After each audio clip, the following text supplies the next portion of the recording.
All right. Welcome to Shelf Help. Today we're speaking with Ian Montgomery, who is joining us from Sausalito, beautiful little town just north of San Francisco. And Ian is a sustainable design strategist at EcoEnclose, a really cool and innovative packaging manufacturer focused on sustainable packaging solutions, which we'll dive into here.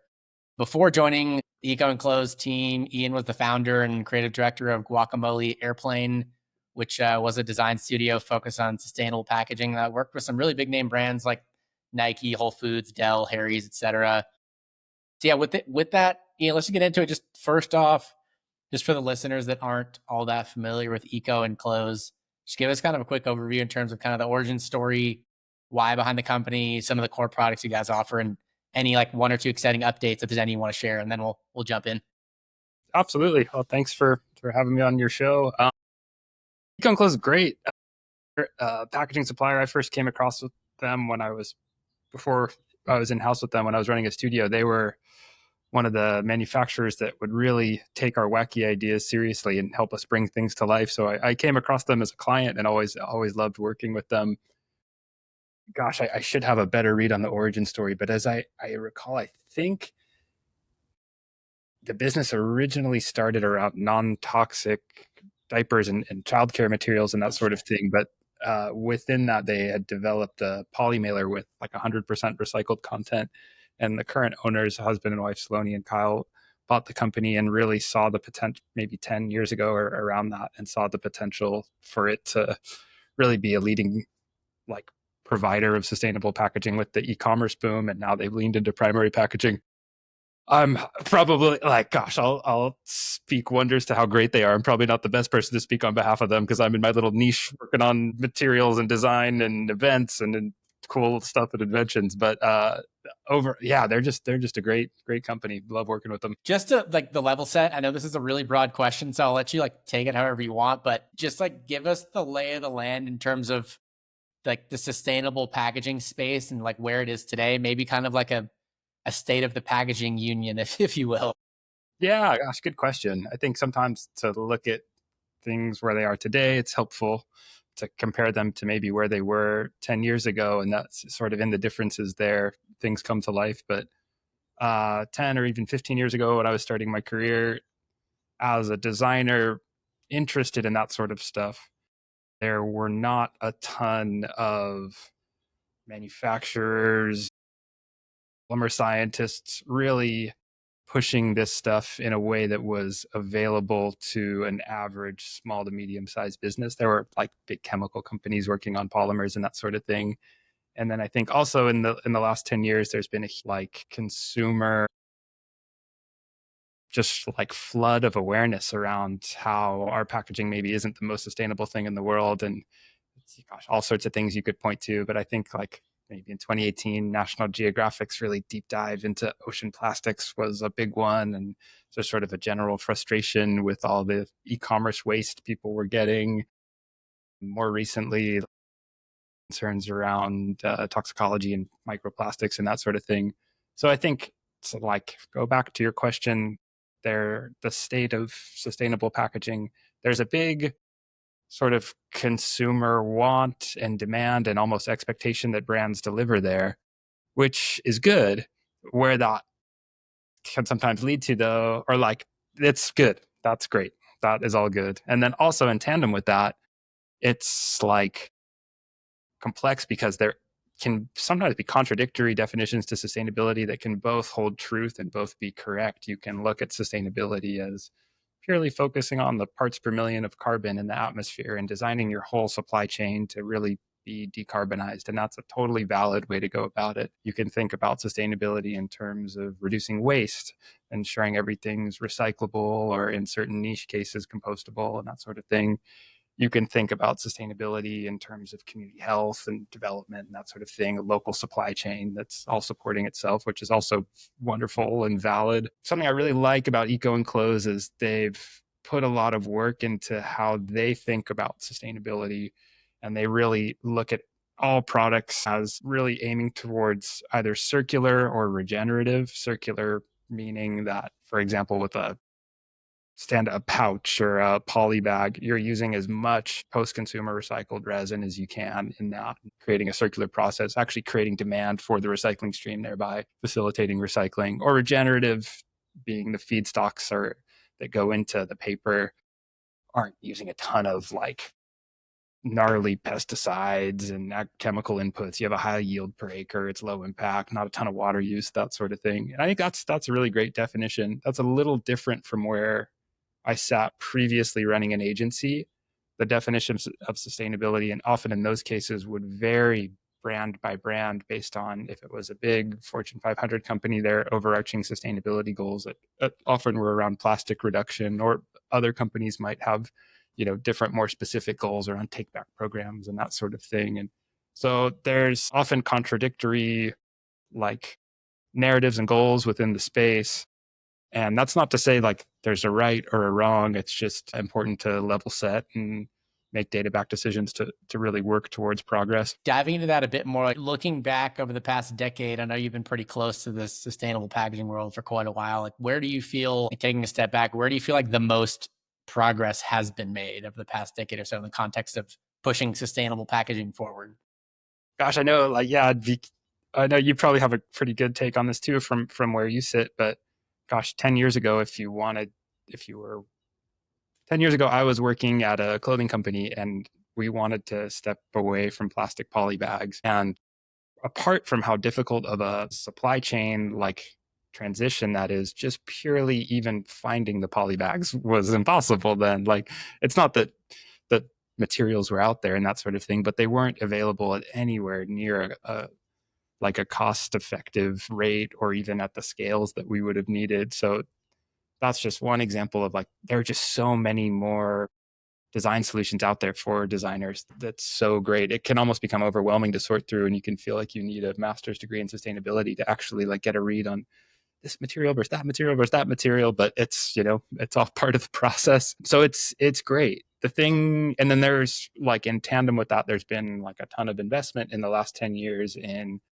either material science companies, polymer companies, coating companies, that sort of thing, to allow converting partners like EcoEnclose or like some of the giant ones across the country to be able to work with these materials, which is wonderful. There hasn't been a ton of investment or innovation in like the recycling or end of life space. There are exceptions to that. There's like more AI sorting and recycling centers, which is a good thing, but the end of life is still difficult. Where like any flexible plastic packaging, we're very limited into like what's going to happen. There's 99 point whatever chance that that's going to end up in the landfill unless you set up a super specialized take back program. Compostability's kind of become a buzzword, but with a few exceptions, like most packaging even designed for compostability to the ASTM D6400 standard, like isn't ending up in compost facilities. And for the most part, the compost facilities don't want them, whether that's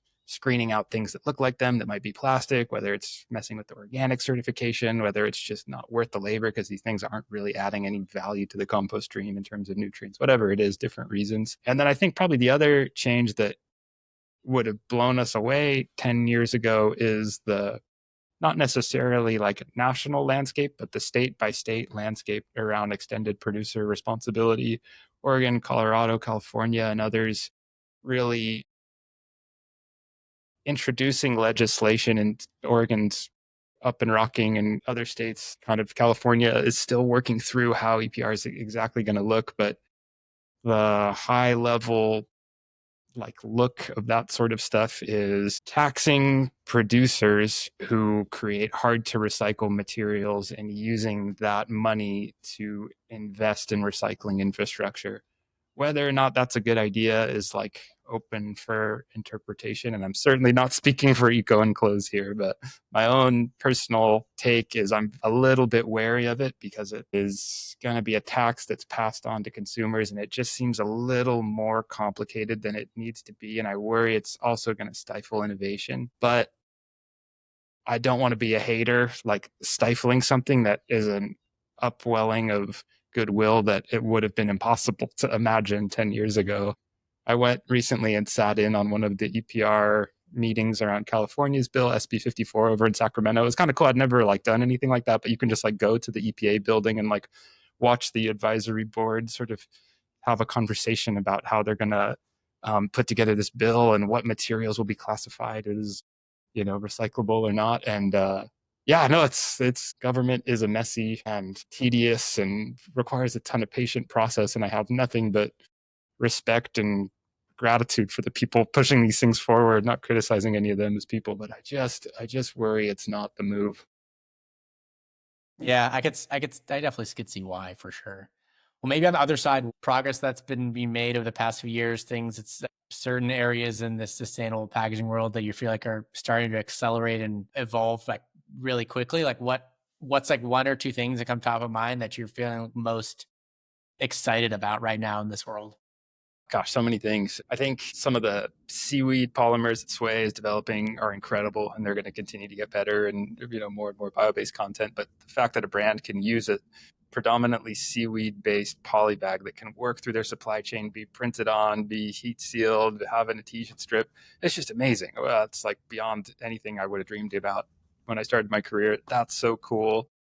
Coming down the line, I'm really excited about the innovations and barrier coatings. I think that's going to open up paper packaging in ways that are only going to continue to get better and better as long as we're not putting a heavy deforestation strain on our supply chain by doing that. Some of the inks are just incredible. The EcoEnclose is working with using bio-based pigments as opposed to fossil fuel-based pigments. Gosh, there's so much out there. I feel like almost every week you come across some new thing that's so great when it's all done in a kitchen or lab scale. But I have so much respect for the people who are really commercializing them too and bringing these solutions to life through so that they can work through our supply chain. Yeah, totally. Do you think in this is this might be going down too much of a rabbit hole, but one term that I've always been excited about is like biomimicry. Love that stuff. Like I had a wacky professor in college that the class was biomineralization, and it was all like the process by which like corals or seashells or even our like bones form. And like you think about a seashell and it's just like such an incredible material, like so light, such an amazing composite. And we're diving into how like NASA has looked at like the mollusk nacre as like a really interesting model for spaceships and how they've never been able to like replicate that sort of polymer and that sort of thing. So in theory, I just think it's so cool. Have you seen that website asknature.com, the biomimicry website? I think I've heard of it. I feel like I heard of it like a long time ago. I haven't been there a while, but it sounds like a Not little bit totally familiar. around. I can't remember. I don't know, but at least 5 or 6 years ago, we always used it as a resource in the design studio.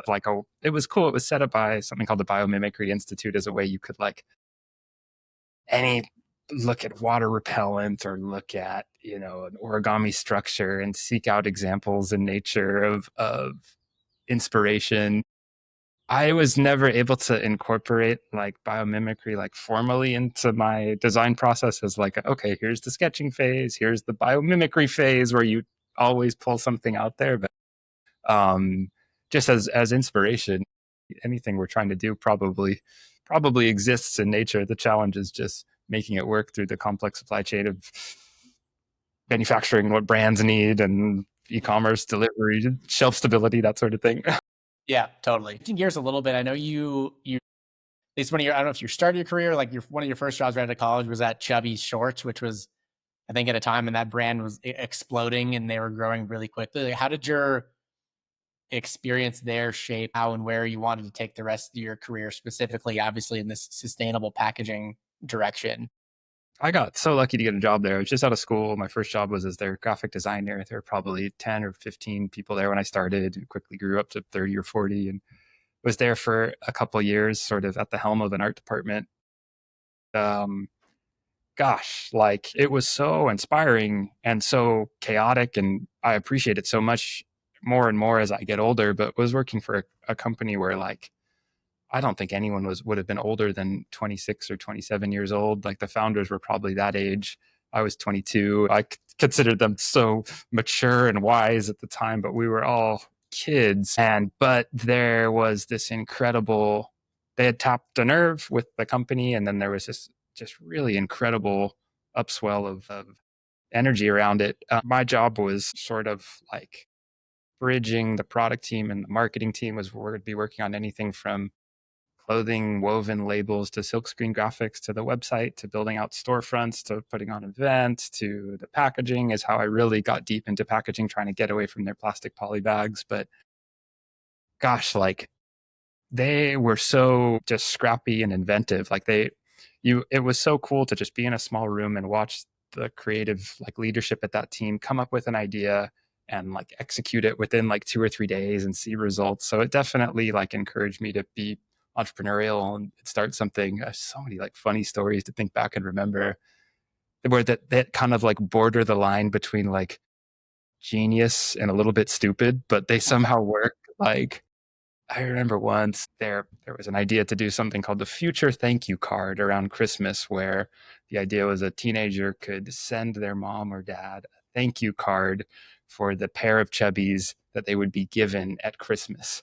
And you're like, listen to this, and you're like, this is so ridiculous. But we made a digital version and a print version and sent out however many of them. And like within a week turnaround, there's like thousands and thousands of them being sent, and it drives like an incredible swell of Christmas gifts to kids. So I don't know. It was really like, yeah, it was just a very unique and moved very quick place. Yeah, no, they've gone on and been super successful. It's so cool to watch. Reflecting on that experience or now just working at EcoEnclose and all the stuff you've done at your agency for D2C focused brands that are in a similar space to where Chubby's was, that are, scaling super quickly, but they also want to try to really put a focus on more sustainable packaging solutions. Like, how would you maybe suggest they go about that without sacrificing growth and sacrificing that hyperscale growth that they're experiencing? And then maybe another way to look at it is like, where does it feel like the potential for maybe low hanging fruit is?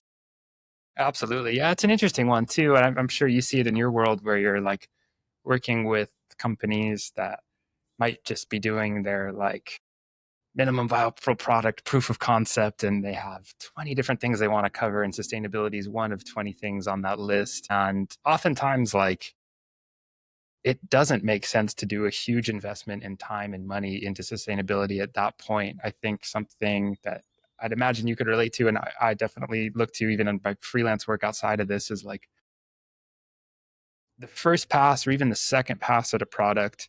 We're not looking at sustainability as reinventing the wheel and investing in custom tooling for a custom form and really doing some full material exploration.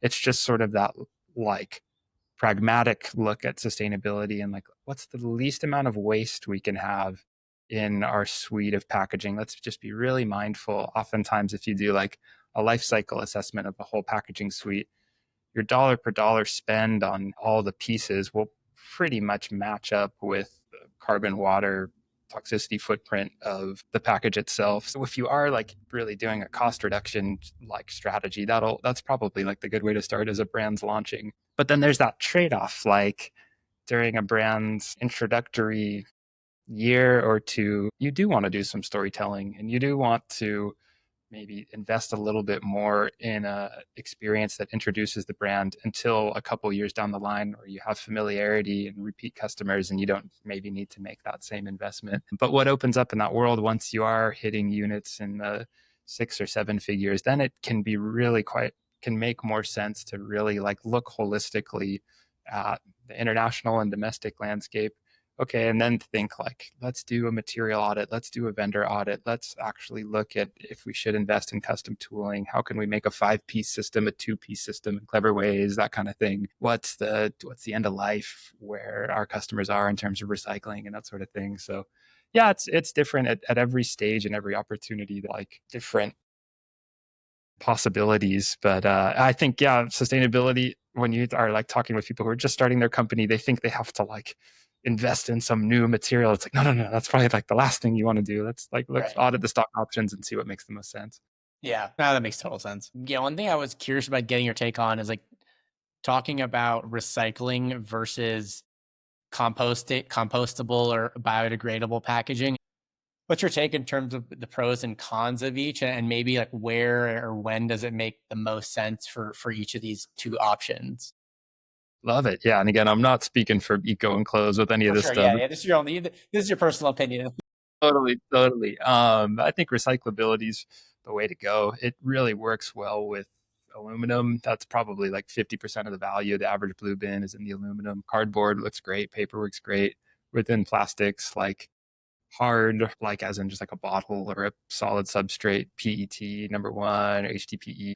Number two, in clear or white, definitely like a good value for those. You might get some value out of polypropylene or polystyrene. Maybe you might not. And then all the flexibles, all the soft plastics, which is really where so much primary packaging is going, is rough. So it's like overview, it's like recycling is traded as a commodity. And if you can, anyone who's interested in this stuff can look at recyclingmarkets.net, look at like how much a bale of a different type of plastic is trading. And that correlates pretty directly into how what is being recycled in your local municipality. So I'm rambling, sorry. So it's tough. Like it's like we can sit here theoretically and say like, oh, it's always best to design in something that will be recycled. But probably something you see in your work too is like so many projects make sense to just do in a flexible pouch, in a coffee bag, in a stand-up pouch, in a sachet, in some other form coming out of a roll stock. And if you run a life cycle assessment on that stuff, it's always going to score better than any hard packaging in terms of its footprint. There's a totally valid, great case to be made for that's like the lowest impact packaging as well, despite the fact that end of life is landfill. And so you can look at that as like, okay, let's if we are using that form factor, let's maximize recycled content. And that's what we can do and to move forward there. Or we could set up a take back program, but oftentimes those do more harm than good and just like shipping bags across the country that may or may not be made into some hard plastic.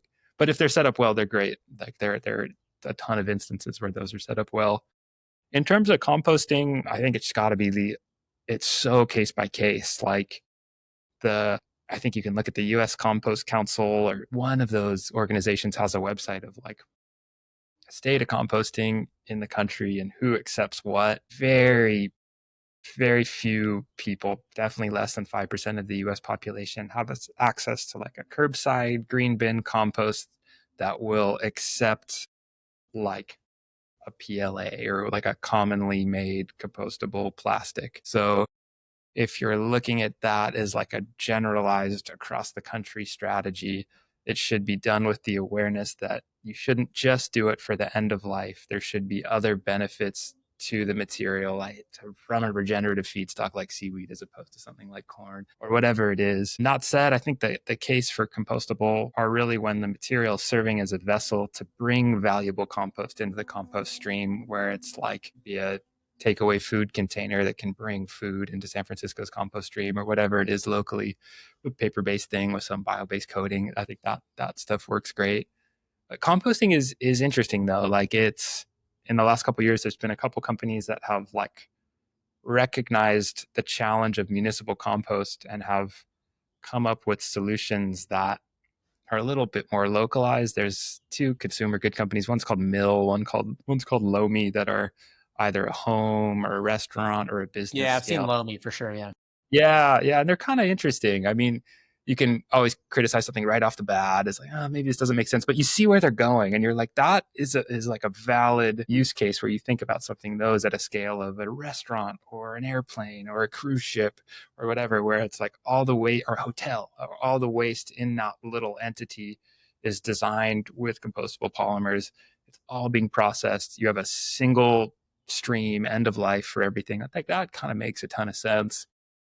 And then to get a little heady and trippy, I think an idea that has we'd always tossed around our old design studio was like, is the municipal water stream the ultimate like end use of our waste in a perfect world 50 years out, where every building, every home, every business has a version of that digester, almost like an incinerator that you'd have in your home sink, but much larger with some sort of temperature gauge that's really serving to where you could like either flush or throw down the sink all of your compostable packaging. That could be broken down into its base components, carbon, nitrogen, phosphorus, whatever. And then that's just flowing out into the municipal water treatment plant, going through anaerobic and aerobic digestion before it goes into the water. there's so many flaws with that idea too, but I don't know, just throwing it. It's like kind of fun to think through. Yeah. Cause it's like, I don't know. Yeah. It seems like some people would probably argue, people that are maybe a bit more, skeptical of this kind of sustainable packaging world, is like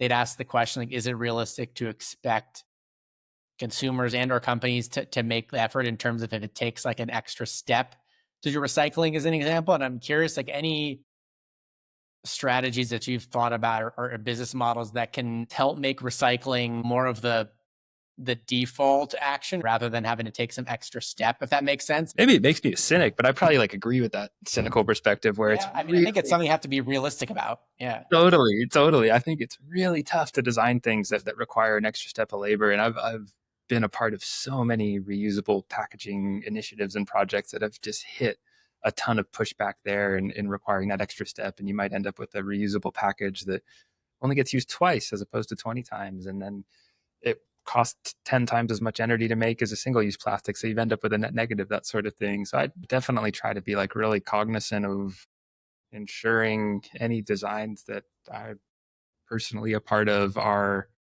like, what's the word? Not idiot proof, but the path of least resistance, the path they're most likely pass through the the waste stream and through consumer behaviors is like that's realistically thought through and done. So I guess an example of it is like anything that's compostable, given the fact that there's so little access to composting for packaging in this country, should be an intellectual and environmental case for that material with the expectation that it ends up in the landfill. You know, that sort of thing is Yeah. I think a good thought experiment for all these things. And then it also flips it on its head where it's like, what are the ways you can design so that there is like a value and a natural pathway that's the pathway you want for materials. Like, I guess like a cool story. Have you ever heard like the story of like Coors and the aluminum can? I'm not sure what you're referring to, but I know, I think at least I've heard that they actually have some sort of sustainable or recyclable related aluminum can like business that's a side part, another part of their business under their umbrella that's actually like become a huge business. I don't exactly know about it, but I've heard that it's become a really big business for them. And it goes back to like I think like the Coors grandpa, or I don't know, I'm speaking a little out of turn, but like back in like the 40s or 50s or something, when they were in Colorado, they were looking at all the old beer cans that were like steel and rusting on the sides of the roads, and they had the kind of thought, and others were also having it at the time, like if we made these cans out of something that was higher value, out of aluminum, that would incentivize recycling. And rather than like pressuring people with an ad campaign or something, they designed that recycling and reuse into the product. And I always looked at it as just like, what a like a power. I have an aluminum liquid death can right here, but what amazing.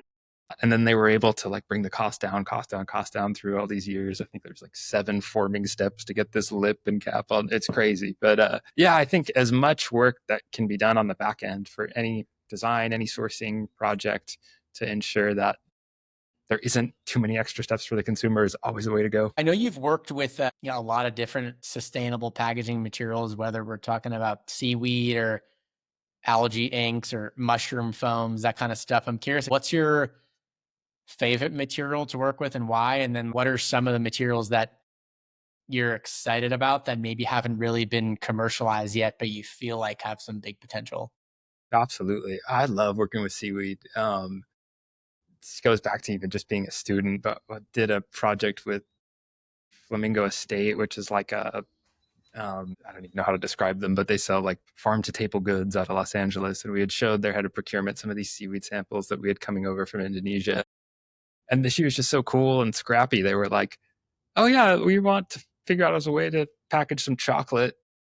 Let's see if we can figure it out. And it was just such a fun process to actually run seaweed like on a die cutter on a Kongsberg and figure out how to get the cuts and figure out how to heat seal it. So yeah, that project has a special place in my heart. It ended up being shipped out as like a promotion with like a tomato chocolate, and it was cool. It was just fun. It's like, oh my gosh, we did it! It's out there. And so yeah, as these materials come to life, the challenge is almost not knowing exactly how they're going to respond to form, what technical properties they're going to have. You might have a TDS and an MSDS and that sort of thing, but there's still so many unknowns that are a fun, messy process to discover what they're good at and what they might not be good at and work within those constraints. Mushroom foams are another one that we've leaned less and less away from for packaging, but such a cool application for product. Even like around me at the moment, I've had like a decade-long fascination with recycled plastic and in architecture. And in 2 weeks, we're going to start building a parklet, which is a parking space for the city of San Francisco, shaped like a giant fish. And all the shingles of the fish will be this reclaimed plastic that people have been collecting around San Francisco. And some of it's mixed in with old fishing nets and that sort of thing. So Awesome. anything hands-on, I definitely enjoy. And then in terms of like exciting stuff coming down the line, I definitely am excited for everything that's happening with like non-tree fibers, whether it's like we've probably all worked with like bamboo and bagasse and molded fiber, but looking beyond that, what are the low impact crops that we can get great papers from? And I think just today or yesterday, like Mohawk released their miscanthus line of paper, and it's just so cool that that's out there. And it's, I don't know, I feel there's always just cool stuff going on. If anyone's listening to this, Canopy is a really cool organization to pay attention to their work in the regenerative fiber space. We'll call them out in the notes for sure. Not to be a downer, but any materials you feel like are that are touted in the sustainable packaging world that are overhyped, that are being like overinvested in, or where resources maybe should be allocated elsewhere? Yeah, gosh, there's a ton of materials that probably don't make sense for packaging, but investment has pushed them into a certain corner. I try not to be a hater because you learn so much from when things don't work. Um, like you can look back and like think of all the enthusiasm around corn a decade or a decade and a half ago as ethanol fuel or as corn-based PLA plastic. And in a way, like it was kind of wacky, but you're glad it happened because it gives you a framework to evaluate the next generation of bioplastics as things that like, okay, we shouldn't be using land for agriculture to be growing biomaterials. And we should really not just take something at face value that compostable is good, but we really should be looking at inputs, full life cycle, and that sort of thing. So I'm generally like positive with like, I'm never like bummed if I see someone get a big investment. It's like, we'll learn something and it'll things will go sideways and new things will be discovered. If anything, there's probably, and that's just like the way that I guess a return on investment works, but there's probably an overinvestment in materials and an underinvestment in infrastructure. And I don't know how to fix that, but I would For love to sure. see more. Totally. I don't know, How about maybe on the AI. other, outside of materials, are there any new processing, if that's the right word, processing technologies that are being explored that could enable more, I guess, conventional materials to be converted into formats that could be like turn them into more sustainable formats that could potentially be recycled or composted, if that makes sense? It makes sense. Yeah, I mean, all sorts of things come to mind that are sort of tangential to it. One is like there's the idea of chemical recycling, the idea that you'd break something down into its base components and have it reassembled into a polymer rather than mechanical recycling, which is just heat it, melt it, reformat it. Generally, the critique of chemical recycling is that it's too energy intensive, but you think of a world moving towards huge investments in renewables and also nuclear power to power AI data centers, maybe this math around chemical recycling starts to be totally different. And that opens up a whole world of end of life for flexible packaging. That's great. Sort of philosophically around converting, there's this idea that materials are grown rather than processed. And it's a tough one to enter the packaging space in because packaging is generally so low cost, so low margin. It's like hard to compete there. But like a few examples of that have been Ecovative's grown mycelium that they're seems like they're moving more into things like mushroom-based bacon and mushroom-based insulation material, product design material, where they can get away with slightly higher costs. But conceptually, it's super interesting that you could grow materials on the scale of packaging. Another polymer is what's it called? Danimer's company, PHA. It was a fermented bioplastic, and there's been some real setbacks in that space with Danimer closing down. But conceptually, that's super interesting too. And then also in terms of processing, it like wasn't that long ago that the farm bill passed in the US that like enabled hemp to be more of an agricultural crop, and we still haven't There's definitely like mediums. Some there probably are things that I'm not aware of, but I still have not seen like a huge, large industrial scale paper processor that can handle just how gnarly hemp fiber is. And as soon as that investment gets made and the hemp papers are at scale, that opens up all sorts of worlds for like, these like crops like hemp that are just super fast growing and super low input base to really be like part of the conversation and more large format packaging rather than just like niche little note cards and that sort of thing. Yeah. No, that makes a lot of sense. Yeah, I think I don't really understand why I mean, there's been so much focus on them from the consumables standpoint or like the psychoactive side of things. But yeah, the hemp from an industrial standpoint, there's just so many use cases that I feel like people have been talking Totally. about for so long and that people that's been dabbled in. But yeah, I totally agree. It doesn't feel like it hasn't really received like the investment that I feel like it needs to. Oh, here's another one for you though that makes me think of it because there is some cool hemp with like molded fiber and pressing it is a little simpler than converting it into a Yeah, like super fine. hempcrete is a thing that some people have explored. It hasn't really been used widely, but I know like one thing about it, I know it's totally fire resistant. So all the places like Northern California where we're from, where there's huge risk of fires, like I don't understand why hempcrete has not been started to use more.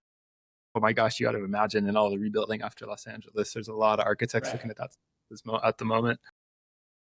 Another question is what's something you've changed your mind about within the last few years when it comes to sustainable packaging, sustainable materials, this whole kind of sustainable packaging world? Oh, good question. I think it's probably funny. Like 19 years old, studying environmental science, surfing, and seeing just plastic on the beach everywhere, like got me really interested in packaging. That ended up becoming the senior project and theme of the career. And coming full circle, I'm probably quite a bit more pro plastic than the average environmentalist. You think it's an amazing material.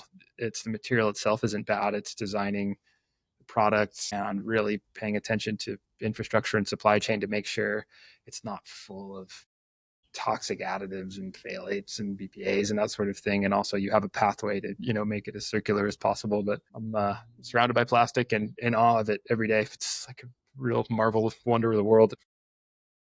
It sure is. Yeah, it sure is. All right, last question for you. This is a crazy question. I don't know. Let's just say that you were given, I don't know if this is enough, maybe it's not enough, whatever number you pick, but like, let's just say you were given a budget of $500 billion to shift the entire world's economy to like an entirely sustainable packaging ecosystem, and like the willingness of the key stakeholders to make the effort where would you start and what would the key steps look like to make that transition? That's a fun question. Gosh, I'd love to hear your answer too. I have no idea what my answer is. I think I would, oh gosh, a lot of the stuff we talked about.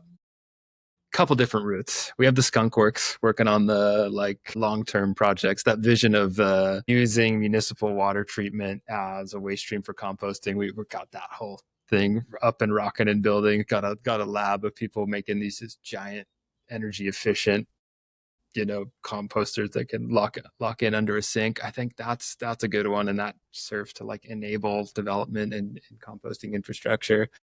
I think you invest a ton in there's this like movement towards paper and all the packaging, which get away from plastics, but the risk is it's really putting our like forestry at risk. And so really investing in kind of what we were talking about, like paper processing plants that can handle uh, alternate fibers, hemp, flax, canaf, wheat straw, that sort of thing, just agricultural waste, cover crops, things that are low impact or actually regenerative to the soils that can provide an alternate income stream to agriculture in the US. And then at the scale is such that they're not some weird little specialty note cards, but they can be used as liner board on corrugated cardboard, that sort of thing.